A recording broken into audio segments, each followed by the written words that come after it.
Praise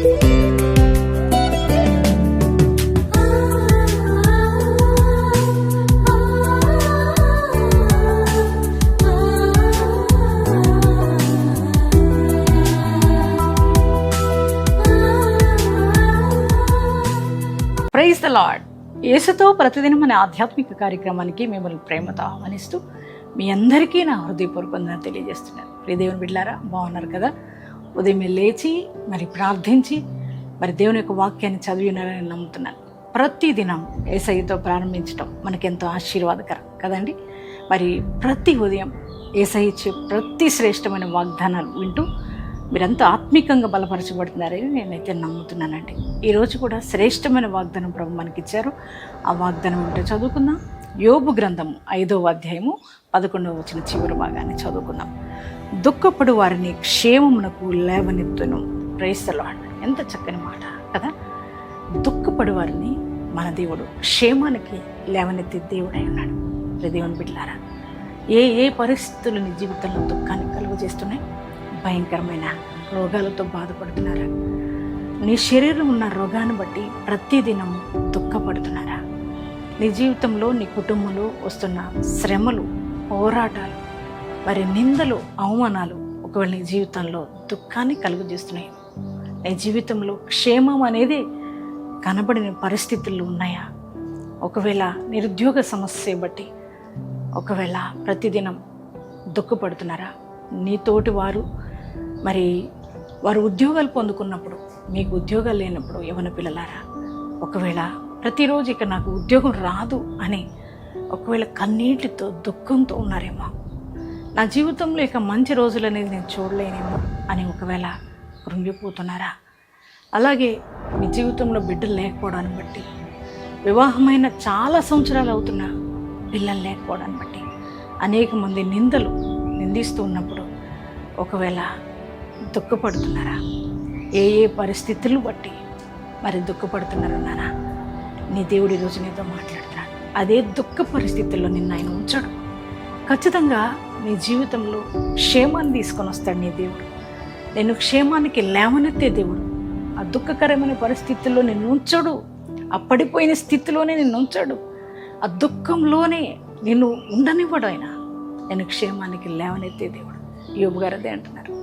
తన జీవితంలో ఎన్నో దుఃఖకరమైన పరిస్థితులు వచ్చాయి, ఎంతో సమస్యలు, బాధలు, పోరాటాలు కదా, అనారోగ్య పరిస్థితులు. మరి యోబు గారు తన జీవితంలో బిడ్డలను కోల్పోవాల్సి వచ్చింది. తన శరీరంలో ఉన్న ఆరోగ్యం కోల్పోవాల్సి వచ్చింది. అలాగే తనకున్న సమస్త ఆస్తి అంతా కూడా నష్టపోవాల్సి వచ్చింది.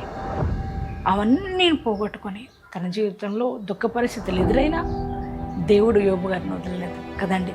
ఆయన క్షేమానికి లేవనెత్తాడు.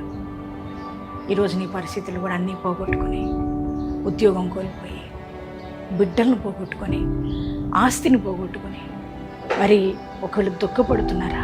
సంతోషం అనేది లేకుండా జీవిస్తున్నారా? నా జీవితంలో క్షేమమే లేదనుకుంటున్నారా? ఈరోజు పరిశుద్ధాత్మ దేవునితో మాట్లాడుతూ నీ జీవితంలో ఉన్న ఆ దుఃఖ పరిస్థితులన్నీ తొలగిపోతున్నాయి. నీ జీవితంలో ఆయన సంతోషాన్ని, క్షేమాన్ని ఆయన నీకు ఇవ్వబోతున్నాడు. యోబు జీవితంలో క్షేమాన్ని మరి సంతోషాన్ని ఇచ్చిన దేవుడే ఇంకా బ్రతికున్నాడు. నీ జీవితంలో కూడా దుఃఖ పరిస్థితులన్నీ తొలగించి నేను క్షేమానికి లేవనెత్తుతున్నాను దేవుడు వాగ్దానం ఇస్తున్నాడు. ఎందుకంటే మనం ఆయన బిడ్డలం కదండి. మనం దుఃఖపడుతుంటే, కుంగిపోతుంటే దేవుడు చూస్తూ ఉండడు. మన పరిస్థితులన్నీ చక్కపరిచి క్షేమానికి ఆయన లేవనెత్తబోతున్నాడు. సంతోషకరమైన జీవితాన్ని నీకు కలుగు చేయబోతున్నాడు. మరి ఈ మాటను బట్టి ధైర్యం తెచ్చుకో. యేసయ్య నువ్వు ఇచ్చిన వాగ్దానాన్ని బట్టి నీకే కృతజ్ఞతలు. థ్యాంక్స్ యేసయ్య అని యేసయ్య థ్యాంక్స్ చెప్పండి.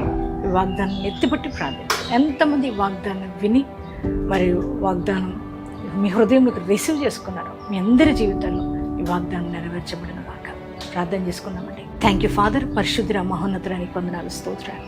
ఈరోజు మీరు ఇచ్చిన శ్రేష్టమైన వాగ్దానం కొరకే వందనాలు, స్తోత్రాలు. ప్రభా, దుఃఖపడు వారిని క్షేమానికి లేవనెత్తుతాను కదా. అవునయ్యా, నువ్వు ఒక్కడవే మా జీవితాల్లో ఉన్న దుఃఖాన్ని తీసేసే దేవుడు. ఆ దుఃఖ పరిస్థితులన్నీ కూడా తొలగించి సంతోషాన్ని, ఆనందాన్ని ఇచ్చే దేవుడు. అయ్యా, యోబు జీవితంలో ఎన్నో దుఃఖకర పరిస్థితులు ఎదురైనప్పుడు అవన్నీ తొలగించవు, క్షేమానికి లేవనెత్తవు.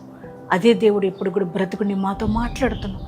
దేవానికే స్తోత్రాలయ్యా. ఈ వాగ్దానం వింటున్న బిడ్డల జీవిత పరిస్థితులన్నీ కూడా మీరు చక్కపరచండి అయ్యా. రోగాలతో బాధపడుతున్న వారిని ముట్టి తాకి స్వస్థపరచండి. వారి జీవితంలో నిందలు కొట్టివేయబడనుగా కేసునామాలో అయ్యా. బిడ్డల గర్భాలు తెరవబడనుగా అయ్యా. వివాహం కాని బిడ్డలకు మంచి సంబంధాలు దయచేయండి అయ్యా. నాయన ఉద్యోగాలు లేని బిడ్డలకు మంచి ఉద్యోగాలు దయచేయమని ప్రార్థిస్తున్నానయ్యా.